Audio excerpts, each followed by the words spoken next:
NEET প্রশ্ন ফাঁসের ঘটনায় কেন্দ্রীয় শিক্ষামন্ত্রী ধর্মেন্দ্র প্রধানের পদত্যাগের দাবিতে আন্দোলনরত ককরোচ জনতা পার্টি সিজিপির সঙ্গে ফের বৈঠকে বসেছে ভারত সরকার। তবে দ্বিতীয় দফার এই বৈঠকেও নিজেদের প্রধান দাবি থেকে সরে আসেনি সংগঠনটি। শুক্রবার দিল্লির কনস্টিটিউশন ক্লাবে কেন্দ্রীয় সরকারের প্রতিনিধিদের সঙ্গে বৈঠক শেষে সিজিপির জাতীয় মুখপাত্র আশুতোষ রাঙ্কা জানান, শিক্ষামন্ত্রীর পদত্যাগের বিষয়ে সিদ্ধান্ত নিতে সরকার শনিবার দুপুর পর্যন্ত সময় চেয়েছে। তিনি বলেন, ধর্মেন্দ্র প্রধানের পদত্যাগের দাবিতে কোনো আপোষ করা হবে না। সরকার দ্রুত শিক্ষামন্ত্রীকে সরিয়ে দেবে এমন আশাই করছেন তারা।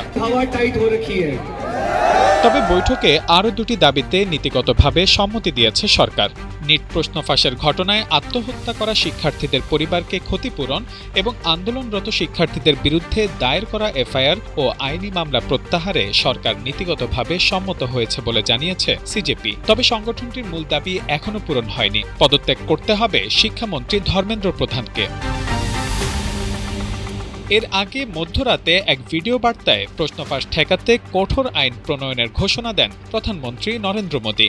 দ্রুত বিচার নিশ্চিত করতে ফাস্ট ট্র্যাক কোর্ট এবং কঠোর শাস্তির বিধান রেখে একটি খসড়া বিল আনার কথাও জানান তিনি। সরকার প্রধানের এই আশ্বাসের পর ২৬ দিনের অনশন ভাঙেন সমাজকর্মী ও পরিবেশবিদ সোনম ওয়াংচুক। তবে সোনম ওয়াংচুকের অনশন ভাঙলেও আন্দোলন থামছে না। সিজিপির প্রতিষ্ঠাতা অভিজিৎ দীপকে স্পষ্ট করে জানিয়েছেন, ধর্মেন্দ্র প্রধানের পদত্যাগ না হওয়া পর্যন্ত দিল্লির যন্তর মন্তরে শান্তিপূর্ণ বিক্ষোভ চলবেই। এখন সরকারের হাতে সময় শনিবার দুপুর পর্যন্ত। শেষ পর্যন্ত কেন্দ্র কি শিক্ষামন্ত্রীর পদত্যাগের দাবি মেনে নেবে, নাকি এই অচলাবস্থা আরও দীর্ঘ হবে, সেদিকে নজর এখন আন্দোলনকারী শিক্ষার্থীদের।